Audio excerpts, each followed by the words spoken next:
What is going on, everybody? This is Yes, I Read That, and today I am discussing what's happening in Oathbringer.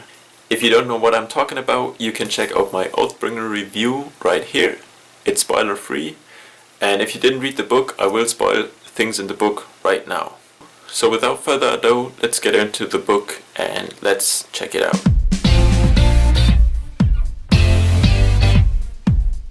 So let's talk story a bit first. In the last book, Words of Radiance, the Everstorm was summoned by the Parshendi and it rolls across all the lands now. And first of all, it destroys a lot of stuff because it is the opposite direction of the high storms, which means every house that is like protected by some rock formation or whatever is now destroyed because the other side is exposed. And the next thing it does is it transforms all the Parshmen who were very dull and could only work as slaves to Parshendi, who are actually thinking and obviously want their freedom. The Alethi armies have just won a victory on the Shattered Plains and now are all located in Urithiru, and the rest of the war camps follow suit pretty soon. So now everybody's based in Urithiru at first, then Culloden rushes off to scout what the Parshendi are doing and to check on his parents. And soon after he returns with the knowledge that they are marching to Kholinar, and he returns. Pretty soon after that they decide that they want to send a small team to Kholinar to actually save it. So a small squad, Adolin, Shalon, Culloden and Elokar, is sent to rescue the population. So they are undercover in Kholinar and actually trying to find out what is going on with the queen and trying to protect it. Basically, the Oath Gate they want to unlock here to bring more forces is actually inhabited by this crazy cult, and they are not sure how to proceed. So they scout a bit, and in the end they are confronting the queen by invading the palace because the guard just killed Shalon when she tried to go undercover once, and she only survived because of her Stormlight. So they actually invade the palace and they are trying to fight their way to the Oath Gate. And in this fight Elokar actually dies, but they get to use the Oath Gate, and even though it feels wrong and the Unmade that Shalon touches actually tells her it's wrong, they still do it. So while Kholinar is actually being overrun, they decide to use the Oath Gate and try to flee or get aid. And it actually turns out that the Oath Gate was corrupted by Odium Spren, and they turn out to land in Shadesmar. Now Shalon, Adolin and Culloden actually have someone else with them who is Azur, and we don't know a lot about her, but she has a shard blade and it's a very special shard blade, and she actually decides to split off them in Shadesmar again because she has her own mission. So we'll probably see her again in the future. But they are actually trying to reach Talan City because Culloden saw in a vision in Shadesmar that Dalinar needs his help in Talan City.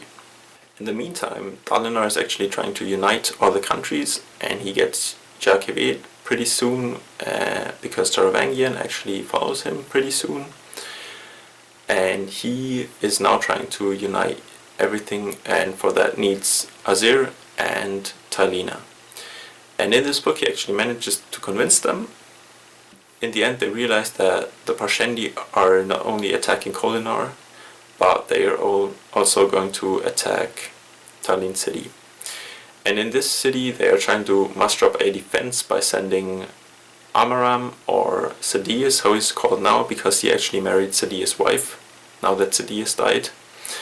And he is actually shaping up the army there and trying to defend the city. So in the end everything culminates in Talan City when the Parshendi army is there. But before that, Dalinar actually realizes the truth about his past, that he killed his wife, and he is devastated. He is turning to a drunk at first, and when the time comes to defend, he's back up on his feet, but he obviously feels like a hypocrite because he has this horrible past and is now trying to teach everybody to be a good person, and on the other hand everybody feels like he actually misused their trust because he hid visions from them.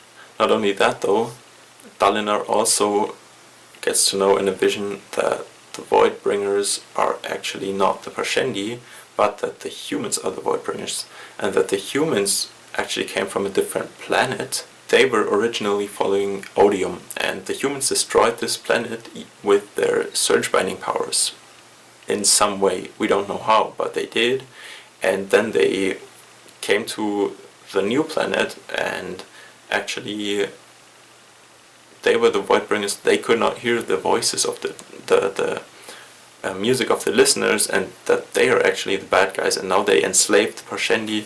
So this is a pretty crazy turn, and obviously this is why the Lost Radiants actually disbanded, because they realized they were actually the suppressors all the time, and the Parshendi actually had the right to live in these lands. The listeners were actually the inhabitants of this world.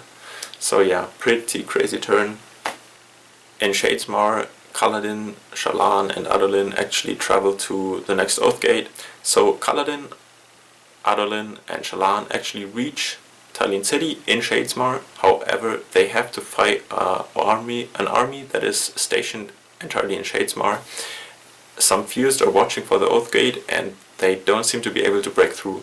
Meanwhile, on the physical realm, Dalinar is betrayed by Amaram and the army. They are all accepting Odium, and he is actually confronting Odium, or Odium is confronting him and trying to destroy him, and tells him that in all of his past and all the terrible crimes, Odium has actually been with him, and that he can take Dalinar's pain away. But Dalinar actually withstands him and manages to draw all three realms, the physical realm, the cognitive realm and the spiritual realm, together to one. And in this phase, Culloden, Adolin and Shalon can actually cross. So in the end we have this huge fight. They are all going pretty crazy. Adolin fights against this huge Thunder Clasts with Renarin, and it also turns out that Renarin has a Void Spren and not a good Spren, and he bonded the wrong type of Spren, and Jasna almost kills him for it, but she decides not to, so that will be very interesting. On the other hand, Shalon summons this huge illusion because everybody is in the battle thrill and they don't even realize they're fighting illusions, so she can hold off the enemy a bit. And in the end it turns out that once Dalinar actually manages to capture the Unmade, it causes his thrill. With the sphere they get that every enemy Parshendi suddenly returns to sanity and they start to flee. The first thing I want to talk about is what we actually get to know about the Parshendi, or the Voidbringers as they are called in the beginning of the book. And that is that most of the Parshmen that get transformed are actually just normal Parshmen, but some of them are replaced by these ancient fused, and these fused are ancient spirits that used to be some Parshendi, but Odium gave a part of his soul to actually make them persist, and now they can inhabit any Parshman or any Parshendi and replace the old soul that was in this body, which is crazy and very interesting. And these fused have access to the surges, it seems like, but it also seems like they can be outmatched by the Radiants. For example, it seems like Culloden is always a bit faster and a bit stronger than those fused. But on the other hand, it seems like Lift couldn't actually control her powers as well as the fused, so we'll have to wait and see about that. Maybe they're just as strong as the Radiants. The next thing we get a lot of info on in this book are the Unmade. Obviously the first time we encounter it is in Urituru, when Shalon is trying to hunt down this weird Spren that's actually killing people. When she hunts it down and encounters it, obviously she is very overwhelmed by it. She touches it and somehow makes it flee, but she is totally overwhelmed and actually terrified to meet one again. And obviously we get another Unmade in the end. We know that the thrill, the battle rage the Alethi feel that Dalinar felt a lot is a Unmade, and it seems like the Unmade are some type of spren that actually can like give their surroundings a bit of emotion. For example, the battle thrill, or the Unmade we saw in Kholinar, which obviously made everyone go absolutely crazy and have the excess feasts, and so these Unmade are apparently very scary and powerful. However, in the end, Dalinar manages to capture one, which is absolutely insane. I will talk more about Dalinar later. And the last thing we get a lot of new info on is the Spren society in Shadesmar. And it's absolutely insane that humans are actually living in Shadesmar, that humans are actually traveling through Shadesmar, that there are some people where this is obviously normal, and it's totally insane that there's like a new society, and we get so much information in Shadesmar. I really enjoyed that part. I really liked how the Spren like behave very differently, and the new info on Syl, or Sylphrina, who is Culloden's Spren, that she's actually an ancient daughter, whatever that means. It was really interesting, and that they have like their own technology, their own ships drawn by some weird animals, or that was crazy and really interesting. I loved it. And the last thing we finally got to see was the Thunder Clasts, these huge stone monsters. We still don't really know what they are, where they come from. It looks like there's something inhabiting the stone and just then standing up. And in the end, obviously, we see everybody fighting the Thunder Clasts, but we got some glimpses of them before. We got some glimpse in one of Dalinar's flashbacks that he saw something huge, some huge creature made of stone throwing a rock at him. I was like, wait, that's just like a short side mention? Why? But obviously we will see a lot more of them in the future, because it seems like the Fused can actually summon them, or maybe Odium can summon them, I'm not quite sure.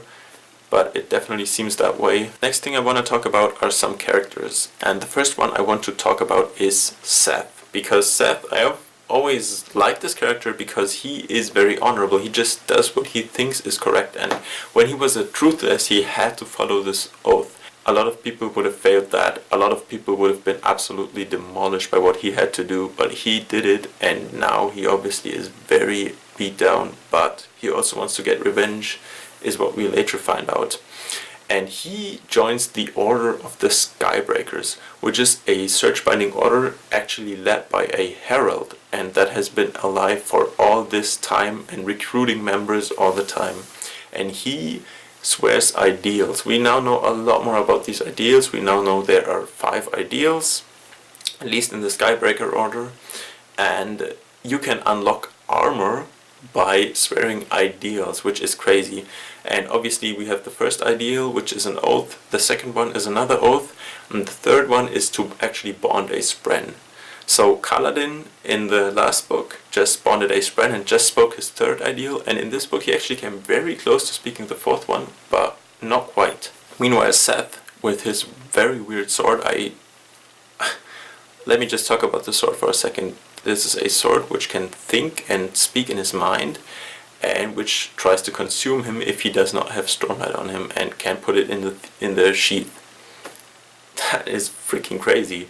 I am not sure what this is all about, but we'll have to wait and see.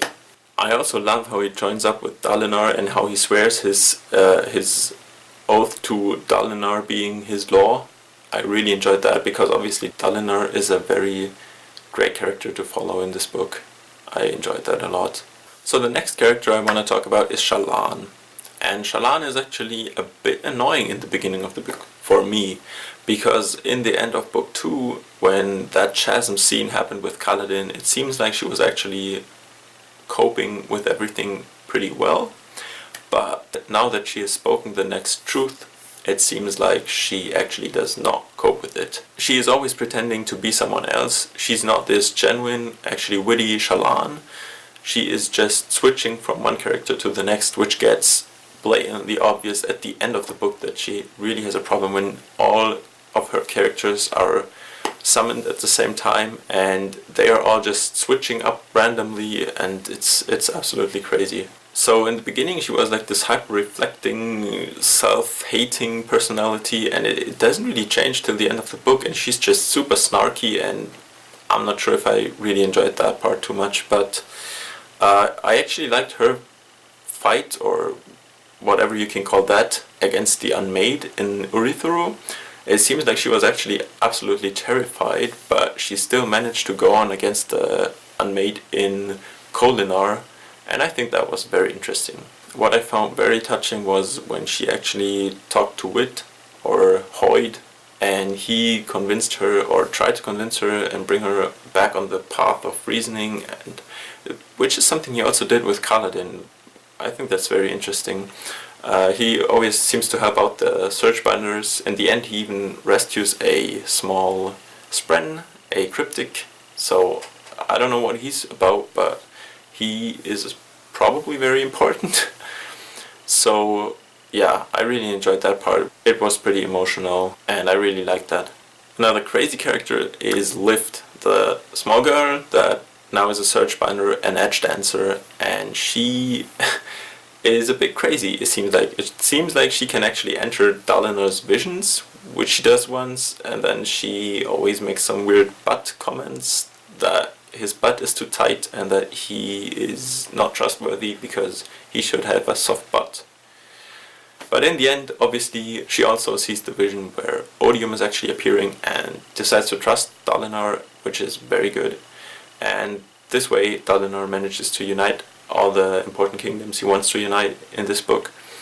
So yeah, Lift is pretty interesting, and in the end, it seems like she is actually taking part of the fight and always slipping on her knees, which is actually not as good as the Fused, because the Fused can actually just surf on their feet. So it seems like Lift isn't actually in control of her powers as well as the Fused, and she needs some training, man. The character that actually destroyed me in this book was Elhokar, the king, because he was actually growing better and better as a character. We realize he's actually just always being overshadowed by Gavilar and that he just can't step up, but he's actually trying his best. Elhokar is actually very likable in this book. So in the end, he was actually on the verge of becoming a Searchbinder himself. He started speaking the words of the first ideal, and then Moash just absolutely brutally kills him, which is so sad. And actually I was a bit down, but the book just gripped me so hard that I had to keep reading. And this was actually a very emotional scene, and I really enjoyed that part, but it was also very sad because Elhokar was becoming better and better, and it felt like he was actually being built up to do something meaningful, and then just bam, no. So Culloden, I don't have too much to say about him. He was pretty interesting in the beginning when he was visiting his parents, and it was super cool to just see him go undercover where nobody knows that he's a Radiant. He obviously treats everybody, like talks down to everybody, and then when they give him shit, he just shows his sharp blade. It was great to see the reactions, and also when he is undercover in the Parshman again, and then undercover in Kholinar again. I really enjoyed his part in Kholinar, where he was just part of the wall guard, and then he actually kills a Fused, and everybody is like, what? He actually managed to kill one, because they never killed one before. I enjoyed his parts, but I don't think I have anything specific I want to talk about. He gets to kill Amaram, who is possessed by a Fused in the end, and that was really satisfying, but yeah, I don't have too much to say about it. Let me add one thing, and that is him being rescued by Rock was super amazing. I really enjoyed that. Now let's talk about Dalinar. Dalinar being obviously the main focus of this book. We get to know his backstory in this book, and it is very dark. He is obviously harsh and is a general, just absolutely destroys his enemies. At one point it actually seems like he killed a small boy, which it turned out he didn't, but in the end he gets so enraged that he just destroys an entire town, and even while he does it, he realizes that that was wrong, but it's too late. that was a harsh read, but in the end, it seems like he's getting stronger because of all of that, and obviously, then when he remembers, he turns back to this raging drunk. That's all that kept him from being destroyed by the guild for killing his own wife, and it seems like that's why he went to the Night Watcher, but actually he didn't get rescued by the Night Watcher, but it seems like by cultivation, which is a god, and we don't know a lot about cultivation, but it seems like cultivation is a god in this universe, and well, she decided to heal him and tend to him. She did the correct thing and didn't just make him forget forever, but she let him remember later, and now that he remembers, he can grow stronger because of what happened. So it's really satisfying to see him gain allies, gain new powers. So in Talan he manages to repair this temple, which helps him gain them as allies. Then when he tries to convince the Azish to join him, he actually can learn their language with his powers. So that was very satisfying to see him finally get these allies and finally get this alliance together and unite the people. And in the end it seems to fall apart, everything seems to fall apart again because they realize that he has been withholding visions. So they realize he has been hiding visions and everybody is skeptical of him again, and in the end, on his fight, he stands alone against this huge army and against Odium, but then he actually withstands Odium and says, "No, you can't take my pain, this has been all my fault." And in the end, the thrill comes back to him, and he manages to actually capture the Unmade in this perfect sphere. So I'm not sure what happens with that, but I think that's going to be very important, and capturing such a huge spren is probably going to be way more important in the next books. Jasna in this book was a bit disappointing because she was almost never present. When she arrived in Urithuru, she was very cold, and then we didn't see a whole lot of her. But we do get to know that she actually has some knowledge that not everybody shares. Wit or Hoy told her something when she was brought back, and I guess it could be that the humans are actually the Voidbringers, but I'm not 100% sure, we don't know yet. In the fight in the end, she proved to be absolutely killing it with her powers, absolutely in control. In the end, she becomes queen, because Elokar obviously died, and I think that was super great. I'm not sure if it makes sense to be queen for her, but we'd seen the future books. I mean, we didn't ever see her in the war camps, we didn't ever see her in Urithuru actually doing politics, so I'm curious how that turns out, but I'm sure she'll handle because it's Jasna. And last but not least, I want to talk about Benli, who is a Parshendi, and she's very important because she always preaches who the listeners were and has to preach to all the Parshendi that they should go to war with the humans. And in the end, she actually is saved by a Spren who manages to capture the Void Spren in her, and she turns out to be a Radiant now, so that's very interesting, and she swears the first ideal, and this one can become very interesting. I really enjoyed that. We'll see how that goes on. All in all, this story was amazing. The destruction of Kholinar, the epic battle for Talan City in the end, all the Surgebinders, we know the Skybreakers who turned to Odium. It was all so interesting and so good, and I can't wait to see what the next book will bring. So yeah, I'm pretty stoked about it. If you read this book and have some thoughts, please put them in the comments down below. I'm very interested. If you like this video, make sure to drop a like, and I'll see you in the next one.